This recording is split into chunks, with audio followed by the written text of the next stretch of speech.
I hope everybody's doing very, very well today. It's really quite beautiful out, isn't it? Yes. Little warm though. So for today, we want to start out by all of us coming together and doing our three ohms. All right. If you haven't ohmed before, just kindly just tune in and really enjoy the stillness that it provides.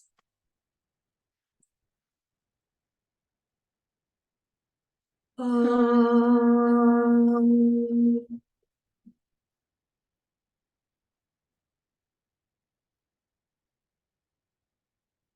Om.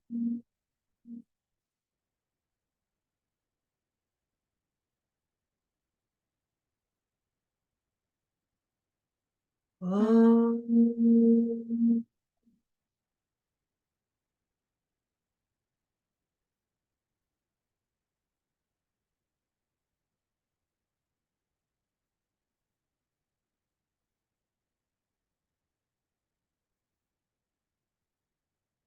Really good. You can like when you're by yourself and you just feel just a little like maybe even just some anticipation or something like that moving through you, you can do three ohms very quietly. Like if you're around other people or something, you can excuse yourself and kind of walk away a little bit, but you can do it really silently because it takes a lot of energy to do an ohm. So when you do it silently, you really have to concentrate on it, but it really still really helps because it's long and slow. And remember that it's the sound of the universe. So it's very similar to what scientists call the Big Bang.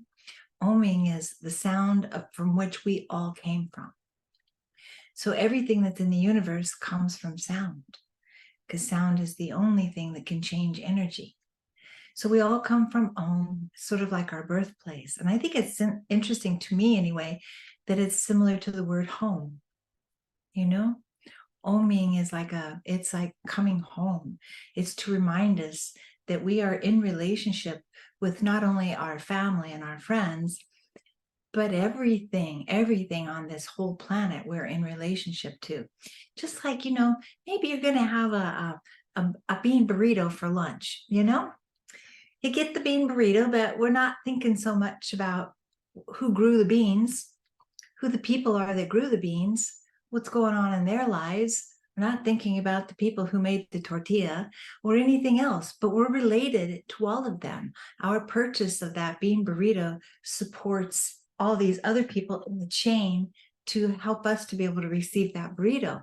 But when's the last time we really ever thought about that? Or when you go shopping, grocery shopping, and you come home and you have you have all your wonderful items that you've selected. You're in relationship to all of the people that brought those to your store, as well as the people that checked you out and every other part of it. I say this because we get so self-absorbed that we forget that we are in relationship to every other being on this planet. And that means not only humans, but animals and all the other types of life forms that exist here. So I'm saying this to you because our word for this past month has been natural. And the saboteur of natural is normal. So we use the word normal a lot.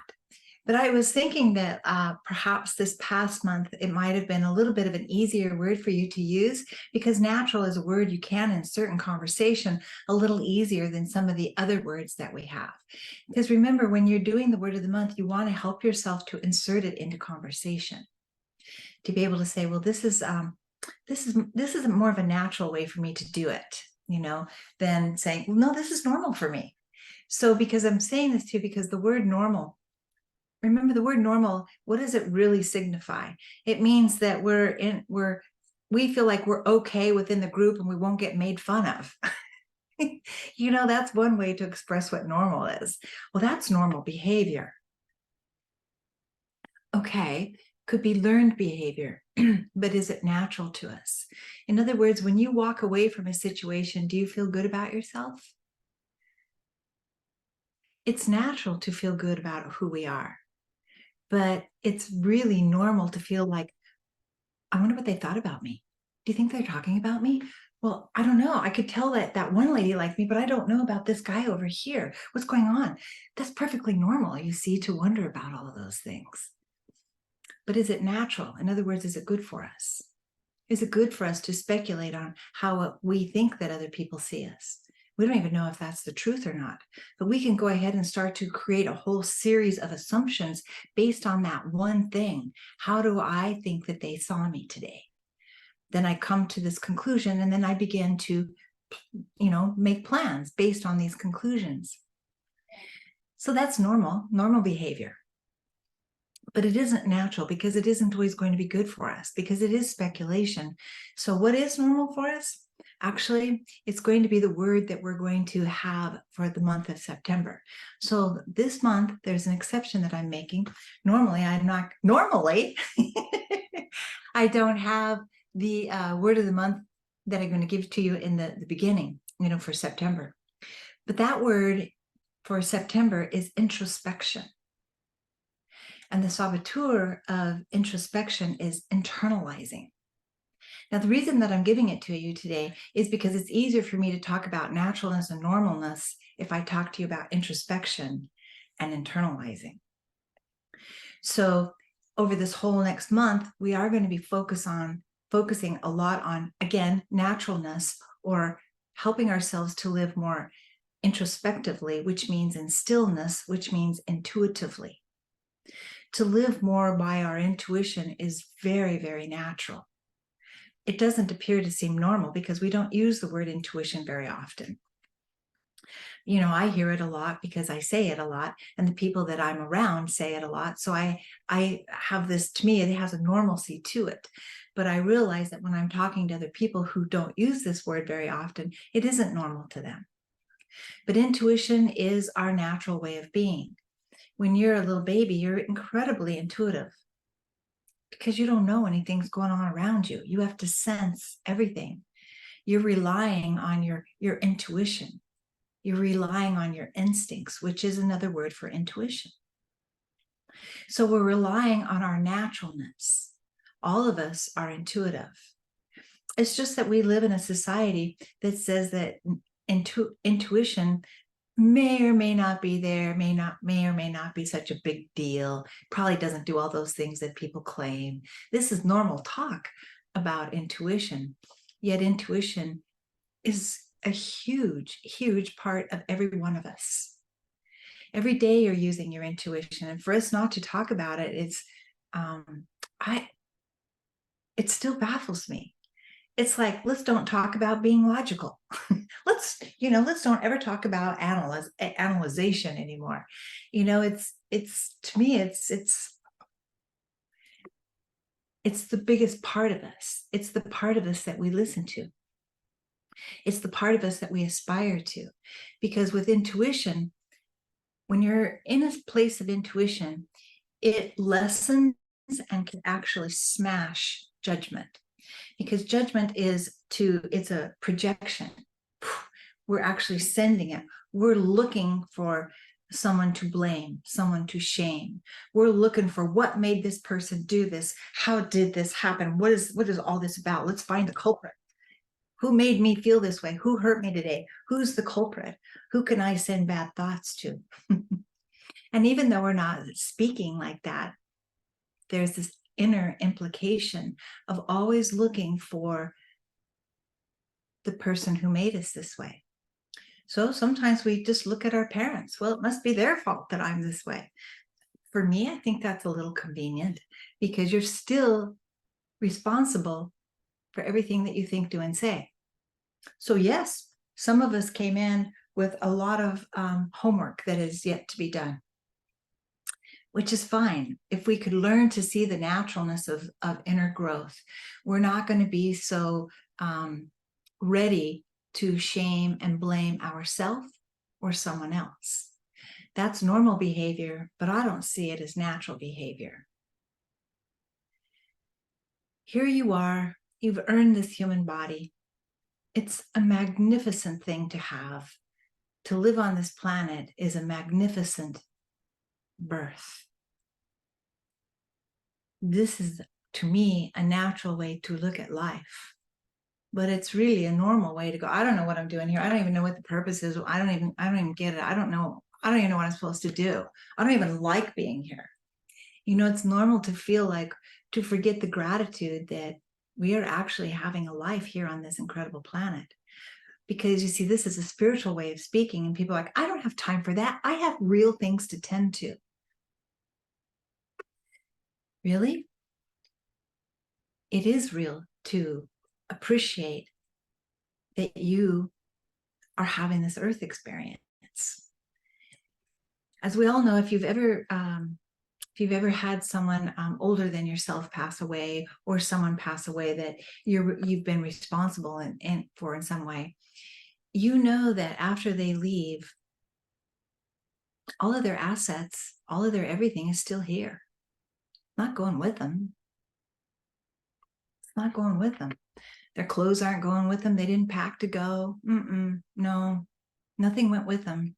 Where did they go? And what are they doing? And are they thinking about me? You see, there's this magnificence that we don't ponder on very much. But when you realize that people are gone, you see what they left behind. What they left behind are, they're only like parts of them. The money in the bank, the clothes in the closet. Those things are more like say this word for me. Mementos. Mementos. Thank you. They're more like mementos. Like they'd gone on a trip and bought a bunch of souvenirs, but then they left and went somewhere else, and they left them behind. Because they're not part really of who they are, of their journey, or they would have taken them with them. But you can't take them with you because you're not part of that. The things that we gather to us, all of these things, they're not going with me. Of course they're not. It means I came here completely on my own, and I leave here completely on my own, which means my time here, I am also completely on my own. But that gets really confusing because we're like, no, we have families now. We have all of these things. We're not by ourselves. In this body, I am the only occupant. So yes, I am completely on my own, just as you are. If you're married and you have 10 children, you are still completely on your own inside of your body. Only one soul per package. That's it. So it's just me in here, only me. So I came in by myself, I live by myself, and I will exit by myself. Yes, I'm interacting with people. And before I came into this lifetime, I was interacting with people. And after I leave this lifetime, I will still be interacting with people. But I travel on my own, by myself. Everywhere I go, I'm by myself. I get in the car and there's 3 other people with me. I'm still on my own. I occupy this space at all times. I am responsible for this space at all times. I am responsible for the quality of my mind. Now, that doesn't mean that when a person has mental illness that they're being irresponsible about the quality of their mind. No implication, no anything about that at all. Yes, we are all responsible for the quality of our life. This is a hard thing because it sounds like I'm giving judgment. Well, yeah, see people out there, they're really hurting. Well, see, that's their karma. No.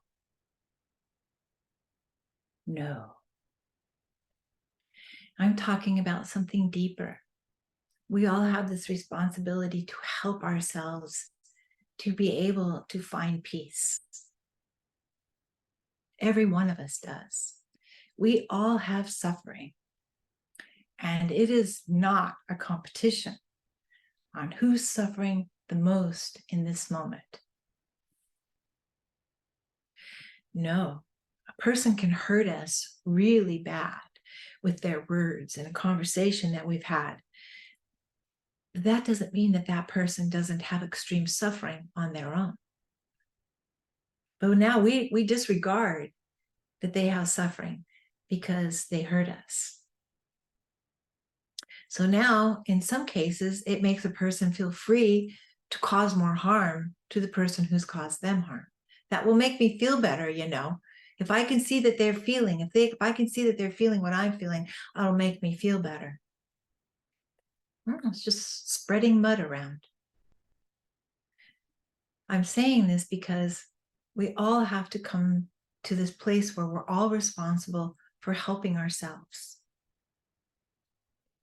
So if I am in a place where mental illness is a big part of my life, there are going to be people that are going to help me to help myself. There are going to be people around me, hopefully, that will teach me different ways to help myself. Now, there's people on the planet right now who have mental illness, and there's nobody there to help them. Nobody. And it's not going to happen tomorrow or the day after. So they wander, and they're always looking for something or someone. So when I use the word responsible, I'm not saying that they are irresponsible. What I'm saying is that at the end of the day, their peace is still the place that they're looking for. What do you think they're looking for? If you were mentally ill, you would be looking for peace. If you're mentally well, you're still looking for peace. All of us are looking for peace. And we internalize so much inside, and internalizing can be shaming and blaming one another. Well, it's her fault I'm this way. It's this damn neighborhood. It's this, it's that. It's all these things that are making me do this. All these things have an effect on us, but we're all swimming in the same swamp. We all have to find our way. And as we find our way, it's always important to put out that really good energy. So those who can't manufacture helping themselves at the level that we can, it gives them something in the air to hold on to. Let me tell you what I mean by that. If you're a person who's aware of your spirituality, but you never send out peace into the world, I'm asking you today to reconsider that.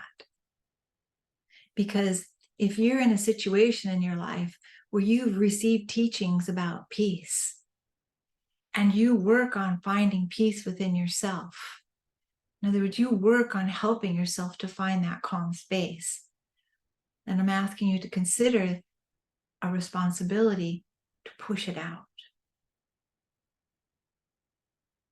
So that wherever you go, you put a little peace there. Maybe today you're going to go grocery shopping, and then you have a negative experience while you're in there. Before you leave the store, feel peace move through your feet. And just say to yourself, I leave this store with peace, peace, peace. Now we think that doesn't matter, but if you say to somebody, I don't like you, that matters. If you say to somebody, I wish you peace, that matters. So why is it that if I say to myself and to the floor that I wish peace, peace, peace, that doesn't matter? Everything that I think, everything that I say, everything that I do matters because it creates an effect. And that effect will return back to me. And those are the of us that are privileged to have the ability to want to go deeper into our spirituality. We have the teachings. It's best that we never keep them to ourselves.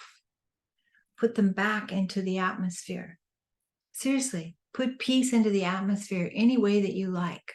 You can do it for what we call through prayer. You can do it through affirmation. You can do it by writing it down the whole time, saying, I wish peace for the people of the planet or for the animals of the planet. And then you can burn it and you can ask that the smoke go to the sky to create peace, peace, peace. I say this to you because we forget about spiritual activity. We forget to exercise spiritual activity. We all ask each other, how you doing with your exercise program? How you doing? You working out? You getting stronger? Yeah. And this is a really good thing. But do we say to each other, how you doing with your meditation practice? When's the last time you said that? We don't inquire. How are you doing internally? Like, how is your spiritual practice doing? For some reason or another, we feel uncomfortable about that. Like that's some kind of an oddity to say. And at this point, apparently it is. But it's natural to be spiritual. It is natural because everybody is looking for peace. There isn't a single person on this planet that doesn't want to have peace. Granted, some people think that peace comes from annihilating other people, but it does not. But that's a mistake, but that person is still looking for peace. Everybody is looking for some kind of peace, some sort of permanent satisfaction. Instead of looking for it, I'm suggesting that we learn to see, that we're not using our eyes so much, but we're using our intuition. For us to be able to be more centered inside of ourselves. So like what I do for a living, I spend many hours in a row emptying myself out so that I can create space so that I can have an interaction, an intuitive interaction with another person. If I'm full, I can't receive them as well. Intuition is about receptivity. Being quiet enough inside and willing enough inside to let what is ever in the room moves through you. So when I'm in an intuitive interaction with someone, I have to be open. I can't be thinking in my mind, well, that was a stupid thing to do. What do you mean asking me about this? Can't have any sort of judgment or any sort of projection because then I'm not going to be in my intuitive space. So the minute we start with opinions and criticisms and shaming and blaming, you are out of your intuitive awareness. Because intuition is not about projecting things onto another person. So all of you who know that you have a great deal of empathy inside of you, many people will come and say to me, I'm very empathic, and it's really painful. It's not actually painful itself to feel empathy. It means that you're feeling other people's pain. It doesn't mean that you have that pain. This is a mistaken thought. That pain moves through us. But what happens to a lot of people who have a great deal of empathy is that they relate so much to the pain that they're feeling from another person that it actually ignites their own personal pain, and then they get stuck in it. But what a better way to do this is to stay open, because shutting down like this, being closed like this, you're still going to feel things that are going on around you.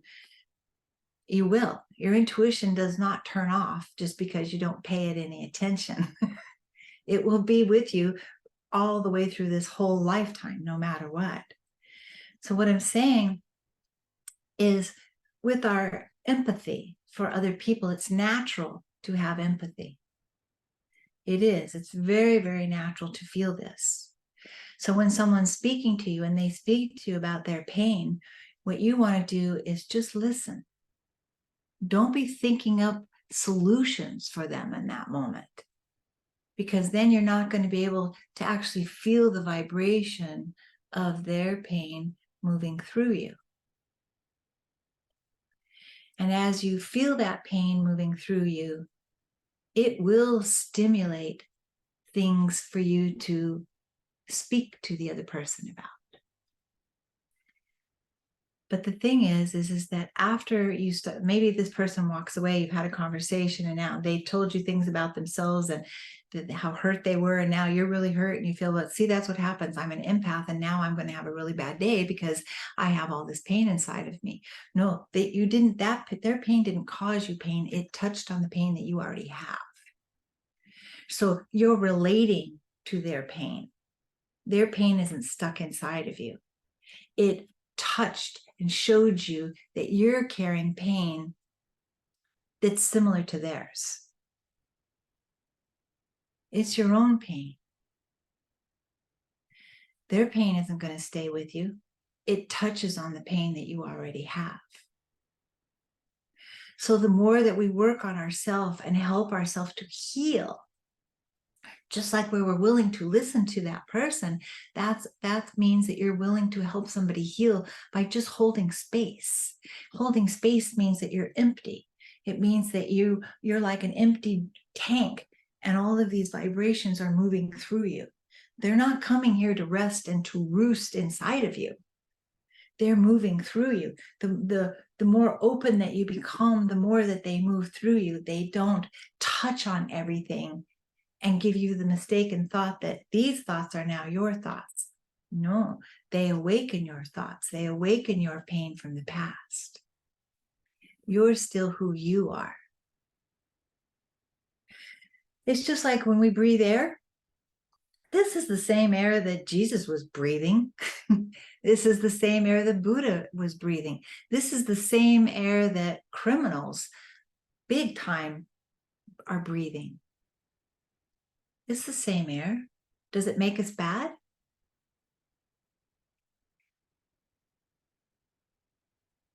Doesn't make us good either. That's up to me. That's up to you. How you take care of yourself in every lifetime. How do you take care of yourself? How do you take care of the health in your mind? Everybody has a period in their life where there's some obsession that happens. Some people live with obsession every day for decade after decade after decade. I still use the word responsibility, not in a sense of you are responsible. No. What I mean is that's why we came here, is to help ourselves. We came here to grow. We came here to find out what it means to be a divine being, because we don't know. That's why we're in school. When you don't know how to spell and you don't know how to do mathematics, you go to school. When you want to learn about being a soul, you come to Earth. Earth School. We're all here for the same education, to how to make peace with ourselves in an unpeaceful place. How do we do that? We pay attention to ourselves, which means we have to treat ourselves the way that we want to be treated by others. Some people may say, well, I don't know, there's a lot of people that just want to be seen. Okay. That's all right too. We go through a lot. We don't have to judge where anybody is. We don't have the same starting line. It's not a race, it's not a competition, and nobody has the same starting line. You have to come to your own rescue. If you wait for other people to rescue you, you're going to panic, and that can lead to drowning. We got to help ourselves every single day. The easiest way is to breathe long and slow. You'll hear me say that 25,000 times if you know me long enough. As ridiculously simple as it sounds, it's incredibly difficult to make a habit. But once you do, you begin to realize that breath is everything. It's the first thing you do, right? And it's the last thing you do when you die.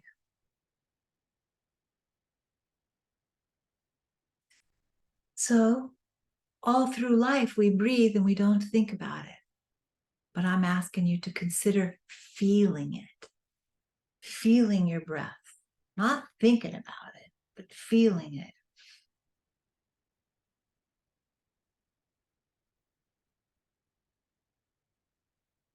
That one that I just did, that one was easy. Maybe in a few seconds, if I do it again, it might not be as easy. But I'm observing it. I'm not correcting it. I'm not like, okay, that one wasn't too easy, so let me try it again. If I do this, it'll be better. No. I'm learning to watch my breath. As I learn to watch my breath, it will slow me down, which will help me to watch my thoughts before they come running out and smash all over somebody. Watching my breath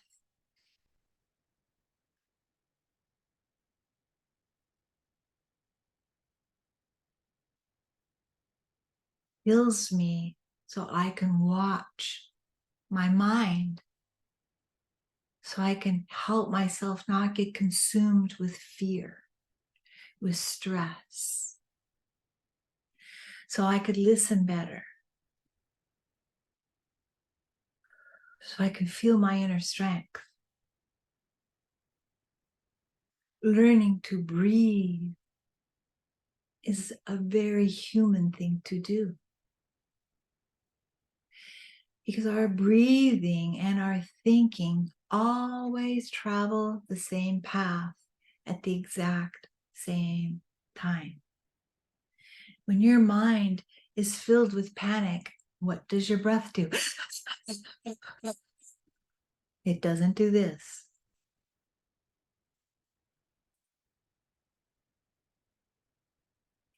When your mind is filled with judgment, can't even breathe. There's no breath happening there.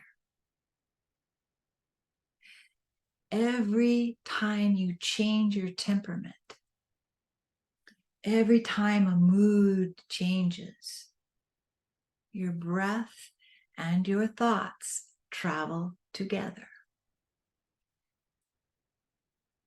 Which means we have an antidote at hand all the time. So when I say this to you, does it make you feel like I'm saying to you, we don't need each other, we don't need other people, we don't need medication, we don't need good food, we don't need clean air, we just got breathing and that's all we need? I'm not saying that. All I'm saying is for you to experiment with the idea that breathing and thinking are the same. And as you do that, you're going to see that as you focus on your breathing, your mind will follow it. Your mind will follow the way that you breathe. If you breathe really anxiously, anxiety will follow that. It's not going to make anxiety go away tomorrow or next week. Anxiety could stay with the person for 50 years. But as we breathe, whatever level of anxiety that we have will improve. And isn't that what we want? What we want is improvement to peace. So I say these things so that you don't see them as cures, but to see them as if your joy depended upon them.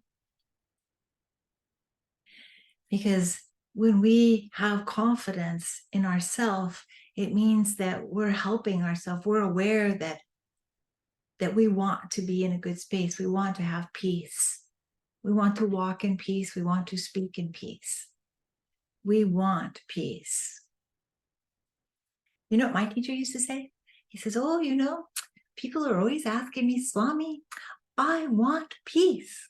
And he says, oh, okay. Get rid of the I. Get rid of the want. Now what do you have? We want all kinds of things. I want. Peace, you don't even have to desire it. It's actually inherent. What we're trying to do is ignite it, turn it on, and keep it on. Because peace is not wimpy. Peace takes a tremendous amount of effort to be able to accomplish. It does. And when you feel more peaceful, it's easier to practice because you realize, oh my goodness, I do have peace inside myself, and it is starting to come to the surface.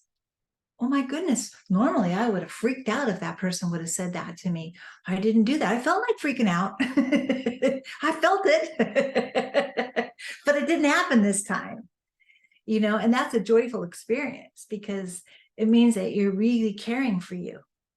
You are being responsible for you. You saw improvement in yourself, from yourself, about yourself. You felt better. So you see, we're not all on the same starting line. There are people who are not going to be able to have that deep peace in this particular lifetime. That's important to see. So those of us that are consciously working on peace, it's important for us to put that peace out there so that where those people go, where their tortured minds go, they might look up and see peace hanging from a tree and they can take a bite of it because you sent out peace into the world. We all send out anger. We all know it. We all are talking about how boy, the things that people are saying today, it's so bad out there. It's horrible. Blah, blah, blah, blah, blah. What is that? We're feeling people's thoughts. We're feeling their words, and we're not even in their conversations. So I say that so that you know that we feel peace. The more that we walk in peace and you think about your feet, where you go, if it's a place that doesn't have peace, and you sense it, there's not enough peace in this room. You sense it, then become it. Go inside of yourself. Be good-hearted. Help the energy in the room. And in that moment, whatever prayer you like, whatever affirmation you like, for me, I would say, Ganesha, kindly remove the obstacles to this room, to its peace, peace, peace.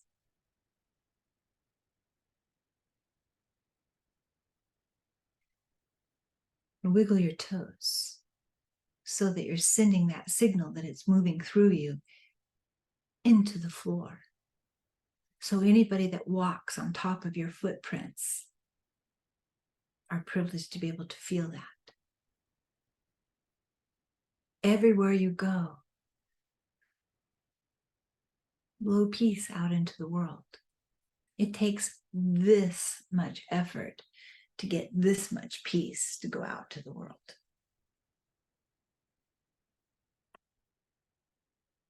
So I'm saying this because when you do that, you become aware that you are a vehicle for peace, for love, to move through you. And each time you give it out, it regenerates inside of you. Exactly. Every time that you send peace out, it creates a space for more peace to move in. Moves in, you put it out. It moves in, you put it out. The more you do that, you will feel better. You will feel better because you'll know the way home.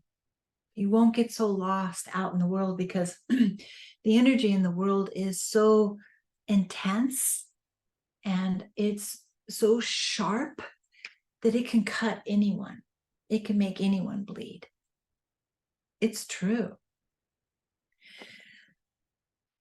But the more that you generate peace, what happens is that energetically, you become more filled with light. Peace actually generates light. And as you generate more light, you become full and it begins to shine around you more efficiently. And you know what that does?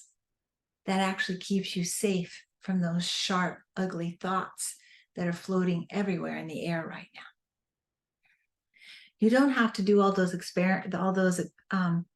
exercises about building walls around you and to try to protect yourself from all. It implies that you don't have any negative thoughts. And you do, and I do. And everybody we know and everybody that we don't know does. Who are you protecting yourself from? You protect yourself by generating peace. And as you generate peace within inside yourself, it moves all through your body, it moves all around you, and it moves out. So not only are you protected, but everybody that stands in your aura is also protected. I mean, what a thing to think about. These things are natural that we're talking about. Peace is natural. Talking about it, well, it's not very normal. So we need to normalize it a little bit more in some way or another. It isn't normal to talk about peace. It's more like, oh, you hippie. Yes. But it isn't normal, but it is natural. To be introspective is natural. That's why we're here. To internalize is normal. So we all internalize. We're all like little, we've got those little funnels. We've got little tornadoes going all over inside of us. Oh my God, oh my God. Oh, I said that. And do you think that, okay, we're, oh dear, oh dear, oh dear. And you know, and of course my breath is not efficient. My thoughts aren't efficient right now. I'm a little bit of a mess. You know, oh dear, exhausting. Who doesn't know that feeling? Oh my goodness gracious. We're way too familiar with that feeling. And it's perfectly normal. That's what normalcy looks like these days. So I'm saying this to you, so I want you to have a sense of humor about all of this, because that's important too. That's another thing that people have a hard time with. I've noticed, like, I noticed that some people feel like if you're a smiler, or if you like to laugh, sometimes people read that as that you're not really very responsible. You're not really very serious about the quality of what's going on in the world today. Whoa, well, that's news to me. You know me. I cry and I laugh every single day. I do that because not on purpose. It's how I am. I let things move through me. I love to let things move through me, because then I can experience it. If I start to hold on to it, then it's going to touch on a whole bunch of other things, and that's not a good thing. We all have a past, not only from this lifetime, but from other lifetimes. You know, if you feel like somebody's telling you a story and then they walk away and you feel yourself going like this, now all of a sudden you're filled with bad memories, help yourself, come to your rescue in that moment. Remember, their thoughts are not in you. They stimulated the thoughts that were already inside of you.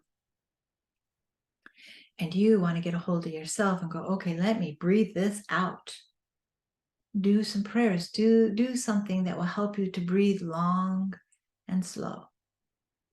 The quality of our breath determines really how strong we really are in terms of our heart, not our physical heart. It does make your physical heart stronger too, by the way. But I'm talking about your spiritual heart. You will have the strength to help others that can't help themselves. And you'll do it without thinking, oh my God, didn't I help them yesterday? That won't enter into your mind.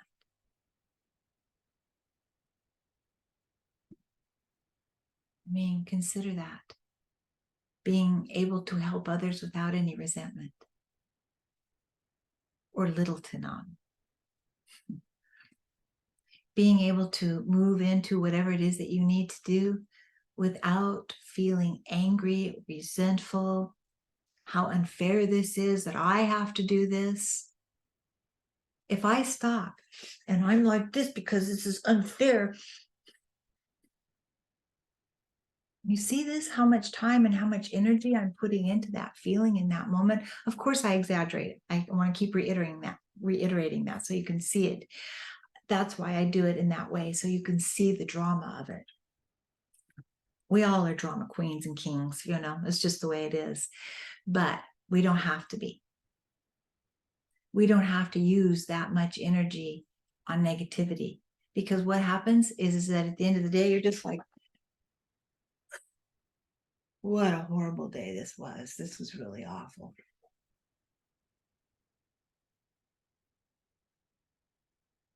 That's forgetfulness.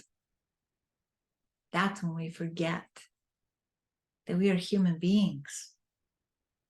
We come here equipped with the power to overcome. We are all fully equipped with the power to overcome. That's why we are here to become enlightened. We have to overcome every bout of anger. We have to overcome every bout of pain and hurt. We have to overcome every bout with sorrow. We have to overcome everything. So, of course, we're equipped to do that. It wouldn't make any sense for us for that to be our job, and we don't have the equipment for it. We do.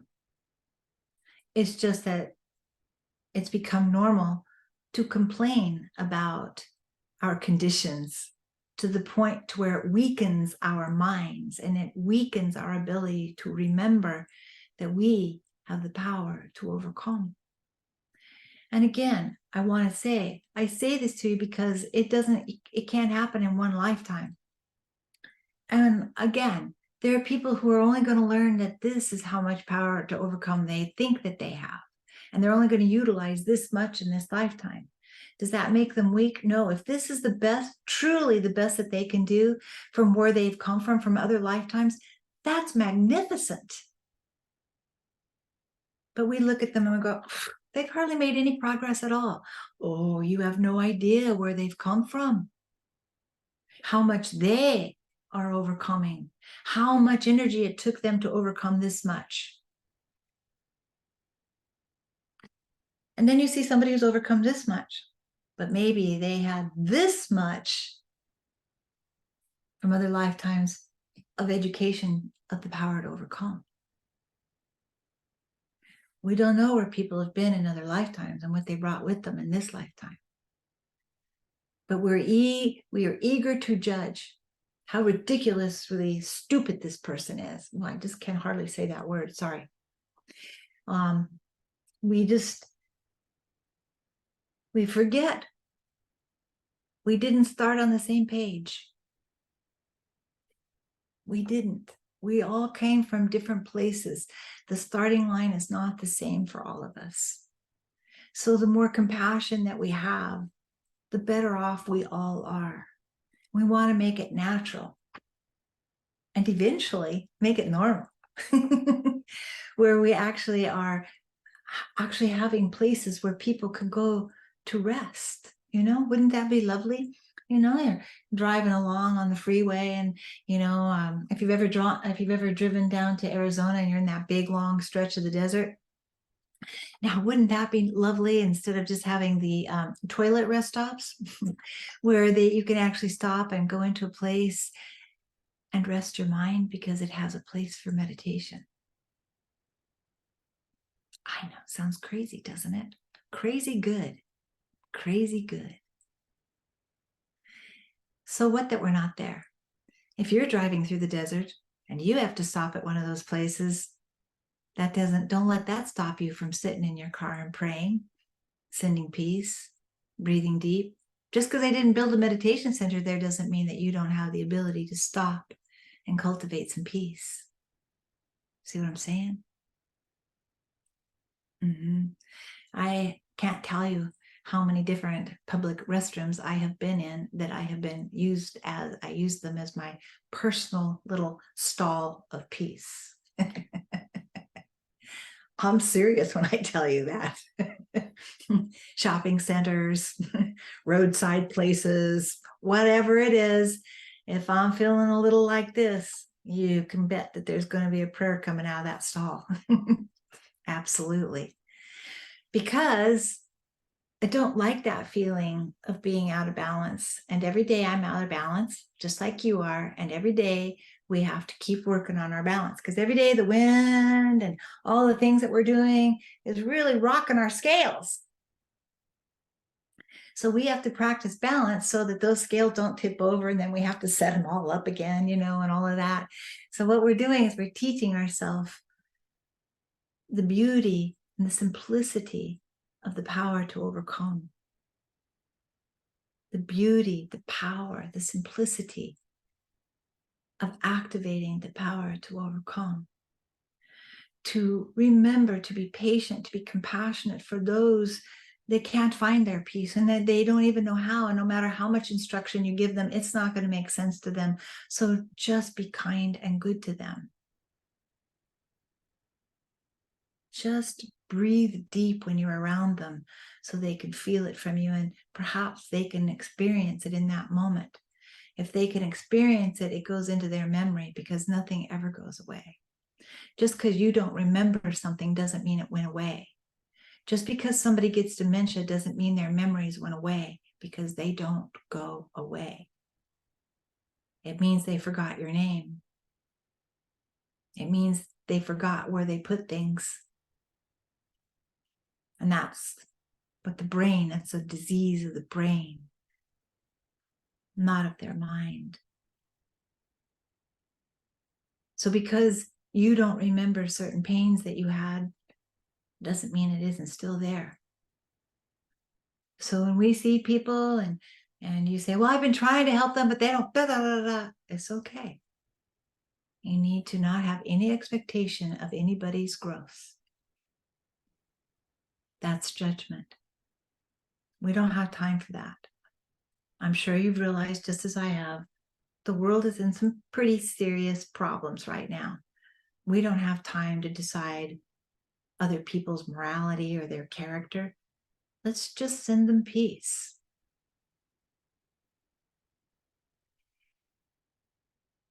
Introspection. Practice introspection. How do you do that? In Eastern philosophies, it's sometimes called self-inquiry. You may have heard that from different people who talk about it. Self-inquiry means, who am I?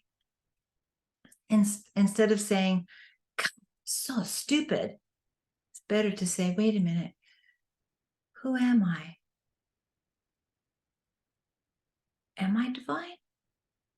That's what people are saying, that we're divine. Am I?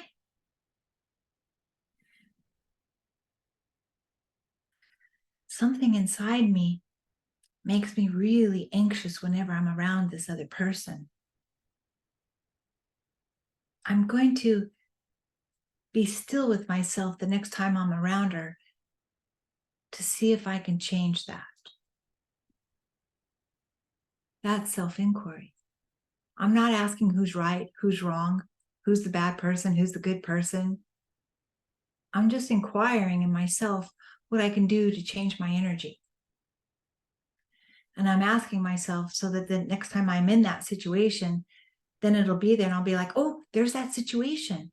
Okay, what am I going to do? Oh, this is hard. I got to start breathing. I can't. She's yelling at me. You can do this. No, I can't.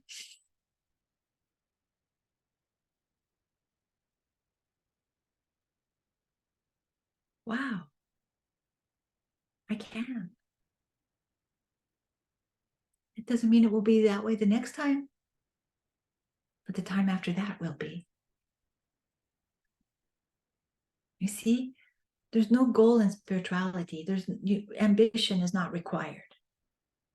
If you have ambition with spirituality, you should get rid of it. Really, there's nothing to be ambitious about. There's no goals. Doesn't matter about any titles. Oh, I'm the this of that. Okay, fine. That has nothing to do with spirituality. No, this is about you feeling better, feeling stronger, feeling more confident, feeling like you're related to everything and everybody on the planet, and knowing that that has balance to it, even though we can't see it at all. But we accept that we're part of it, and we accept that where we put our feet, that we have the ability to leave madness or peace with every step that we take, wherever it is that we walk. We leave thoughts everywhere. When you walk, all these thoughts trail you and you leave them and other people walk through them. What are you thinking about today? What are you leaving in the air? This is self-inquiry. What am I leaving in the air today? What am I thinking today when I enter into this place? What is going on with me? Notice I'm not saying why. Why is not self-inquiry. That's looking for a reason, an explanation. Self-inquiry is more about who am I? What can I do with me to change the quality of my energy? How can I move from anger into peace? I'm not asking about, yeah, but I'll feel better when they're hurt. No, you won't. If you are waiting for someone to be hurt, you're not ready yet to feel peace. And you just acknowledge that. You don't berate yourself. You just acknowledge that, acknowledge, wow, I am wanting them to be hurt. That's true. I'm not ready for peace, and I want to be ready for peace. Notice I didn't say I was a bad person. Self-inquiry isn't about making yourself bad, making the other person bad. It's about you finding out what can you do to change yourself at this moment. It teaches you that you have the power to overcome inside of yourself. So you see, these 2 months, natural and normal, introspection and internalizing, these 2 months are very similar. So I wanted to talk about them together today, and we'll talk about them together again next month, but more from about the part about internalizing so deeply. But I'm encouraging you to watch your thoughts more than you normally do this month. Watch them, just go, oh, wow, look at me. Like I'm just sitting here looking at these people thinking that they're all this and that and da, da, da, da, da, da. Okay, how about if I send them peace? Let's try that again. And then you scan the room and you send them all peace. That's a beautiful thing. You don't have to be punished because you were thinking these thoughts. Please don't treat yourself to judgment like that. If you treat yourself with judgment like that, of course you're going to be that way with other people. And of course it just gets us all complicated with each other. So I'm asking you over this next month to really focus on introspection. Who am I? What can I do to change my vibration this month? How can I come to my own rescue? How can I access the power to overcome in this next month? How can I live more naturally and not normally? These are the things that are about spirituality. The process of spirituality is completely natural. It's normal to poo-poo everybody else the way that they're doing it.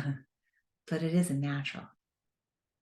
So I'm really asking you to engage with all of us with peace, and putting peace more into the world, which means you have to have it to put it out into the world. And you do have it. You might have to look for it. You might forget which drawer you put it in, but after a little self-inquiry, you'll remember where you put it, and then you can activate it and you can live through it. And that's the best way to do.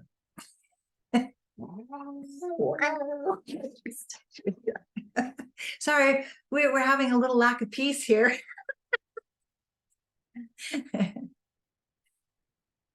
Again, you can laugh your way through it, and remember that laughter is really good for your soul. It really is. And just because you smile or whatever doesn't mean you aren't taking things seriously. I don't want us all to have frowny faces all day long. What are we doing here today? Do you want to be greeted like that? Hello, my name's Jacqueline. How are you? No, come on.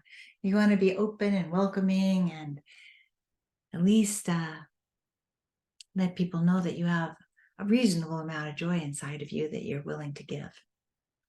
So remember, we're not all at the same starting line. So when you're around people who are really suffering from anger, send them some peace quietly and walk away enough to where you're not going to be overpowered by it, because things are contagious. Remember that moods are just as contagious as viruses. We're catching moods all the time, but they're just moods. And then those moods come in and they touch on our own moods. Okay. So be aware of those things so that you can keep helping yourself to keep coming back to your balance. You're going to be out of balance all day long. So am I. And so that's our job, is to keep returning. Get those scales to stop doing that and to do this. You want a small arc of fluctuation. It will never happen like this. We live on a planet that's hurling through space, so that's impossible. We'll always have this. You just don't want this. So remember, introspection is our word, but it's also what we want to practice as a technique. You can look up the word, you can start utilizing other things like read certain books, do whatever you like, take walks. And as you're taking your walk, remember to put peace onto the sidewalk or into the grass or up into the sky. Remember to put peace out into the world. It's a really good thing to do. And are we staying? Yes, right? And if you want to stay for maybe another few minutes for questions, that would be delightful. But in the meantime, we're going to close with 3 ohms. All right. Om.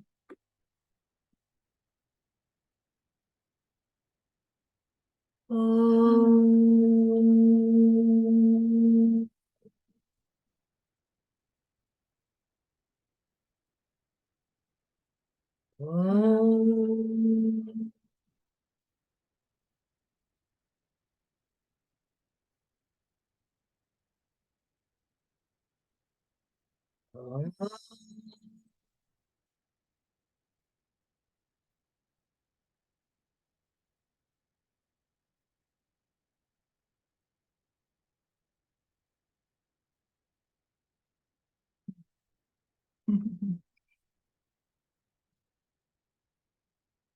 I wish you peace, peace, peace. And if you'd like to stay, that would be great. Otherwise, namaste. Questions? Anybody have a question? I have a statement.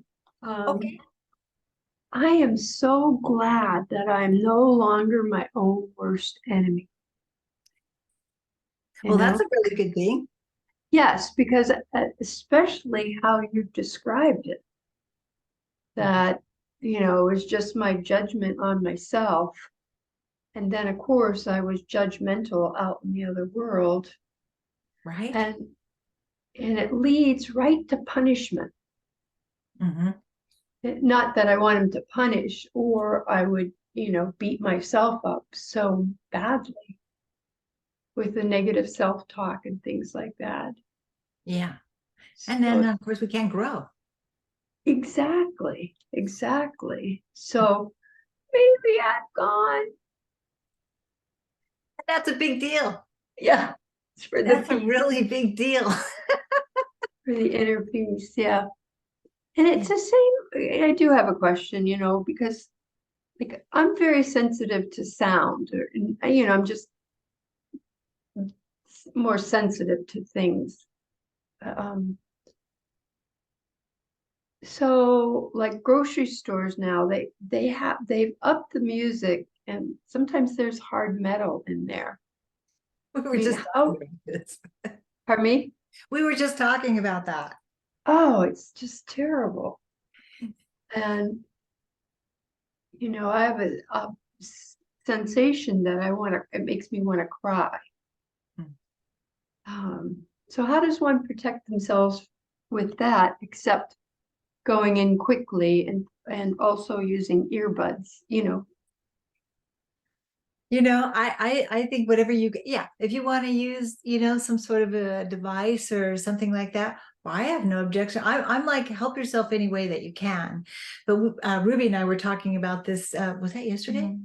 It was yesterday. We were talking about the music in the stores and things. And I'm just going to be forthright with you. I don't even notice it, but she noticed. Wow, that's great. Well, I don't know. I just don't notice it. I'm kind of like doing other things. But what I'm saying is that once something like a sound starts to move into your mind and there's irritation with it, yes, what happens is that we glom onto it. Yes. And so now you can't, you can't find peace, you can't find the silence, you can't even really find a good sound. Focus. Yeah, because of the focus on the sound, the bad sound. That becomes it just becomes so big, that we really can't hear anything else. So the first thing is just to know that. That doesn't mean it's going to work just because you're aware of it, that Oh, right. but the first thing we want to do is become aware of that this really irritates me. This particular voice or this particular music or this particular barking dog at 3 a.m. or whatever, it might be. The first thing that we have to do is we have to acknowledge that there is quiet, but it's hard to get to. So people who are really sound sensitive, I do encourage you guys to have headphones and earbuds or whatever, but don't neglect your practice. Because we happen to live in a time when there's a lot of things that we can use to help ourselves. And I have nothing against people doing whatever it is that they can do to help them find peace. We have so many interesting inventions now that can really help, but the practice still is the practice, and it still has to come from in here. So you can have training wheels, is what I like to think of them as. We all have training wheels.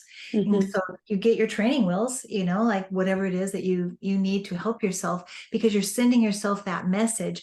I'm working on me, but I need this for right now. So if I couldn't walk very well, then I would use a walker to help me until I could return to walking on my own. But, the more that you start to realize that, you start to see how much we can focus on things.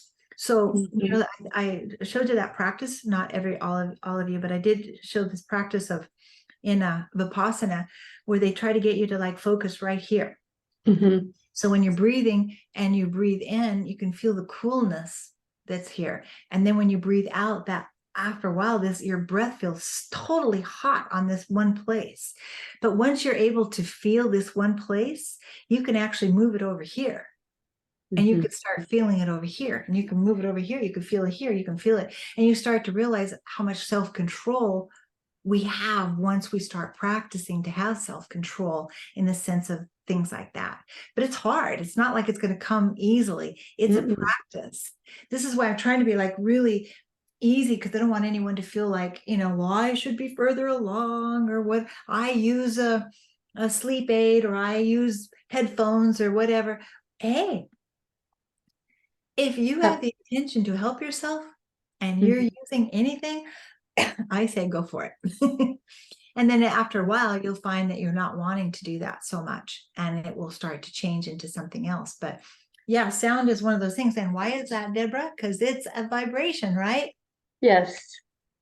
Yeah. Yes. And so that's what I end up feeling, is like my body is vibrating Exactly. to those vibrations. Exactly. And it's a temporary vibration.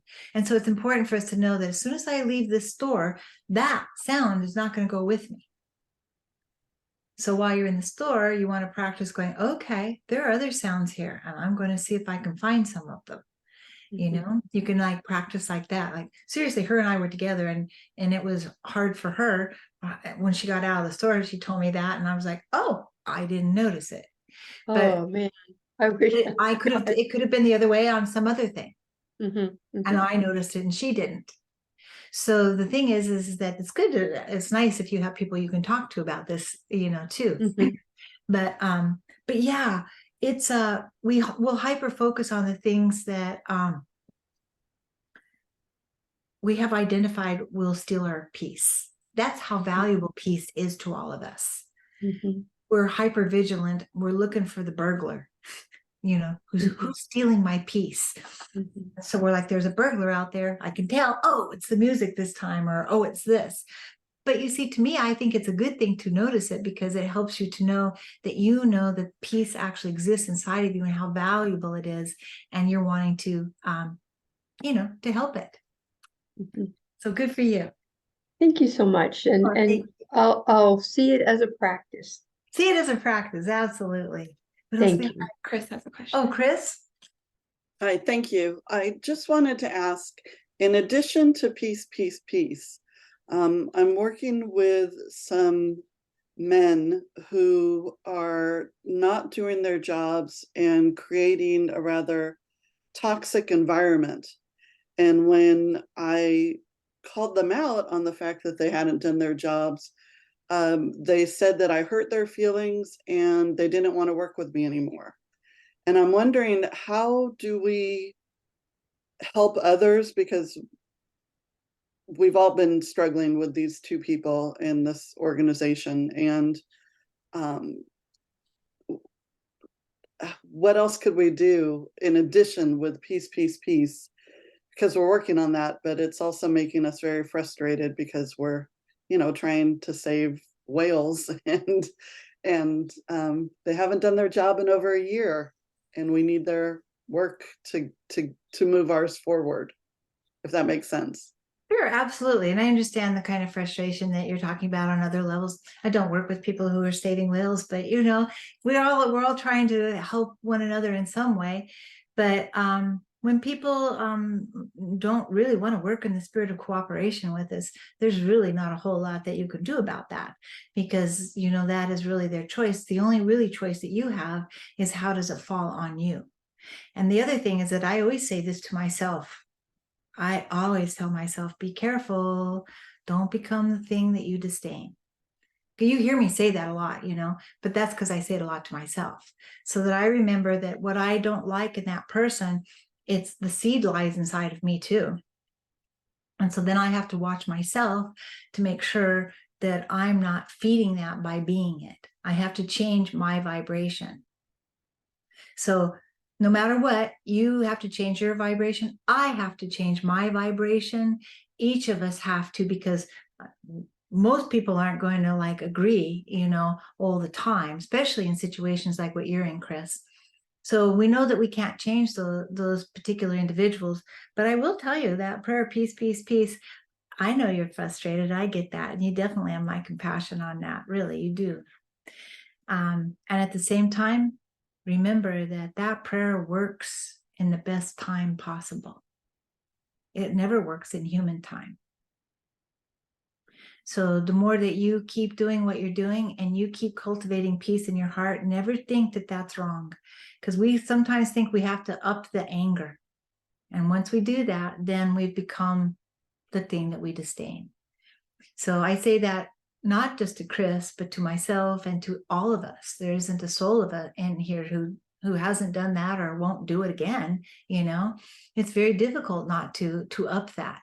But you have to be, not only, to really have that integrity, we have to be what we say that we really want.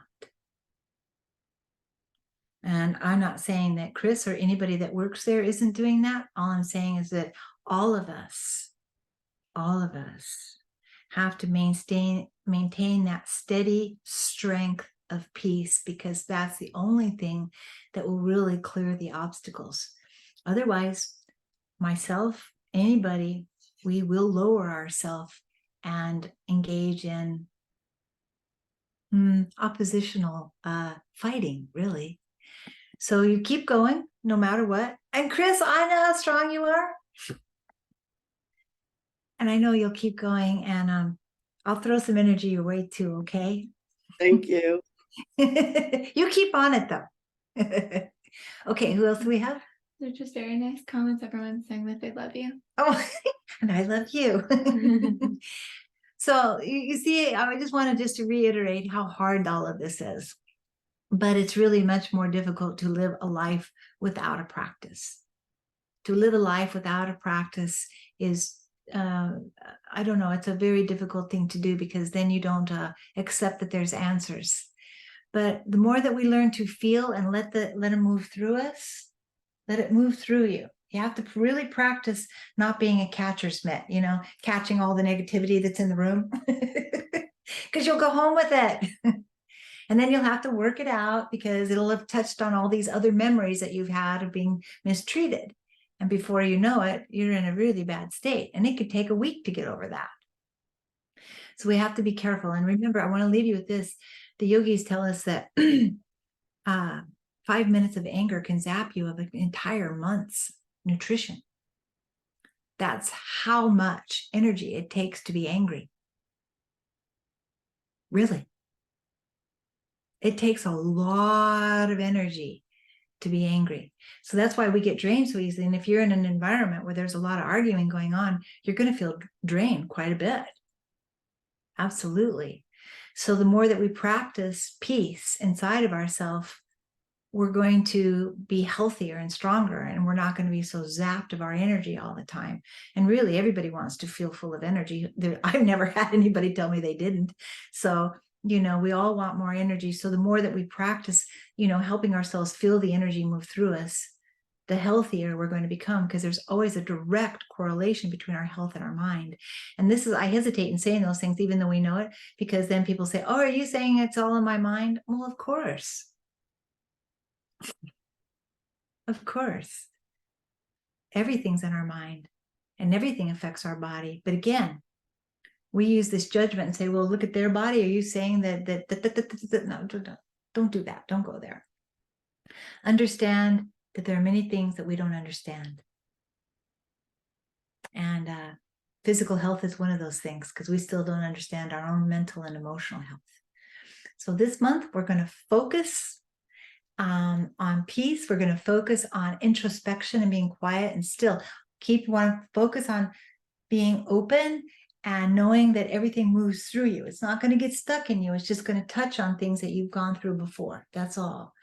And you can go back and help yourself and re-go through your healing process, wherever that landed. Help yourself with all of that. Whenever it touches you, go back and heal again. Because there's some wounds that we're pretty sure we're completely healed until it starts to hurt again. So, and then if it starts to hurt again, just don't worry about it. Just go back to the healing process again. Keep doing it, doing it, doing it. Never resent that you have to go back to your healing process. That's what we came here to do. Heal, heal, heal. Okay? Okay. Namaste. Peace, peace, peace. Thank you.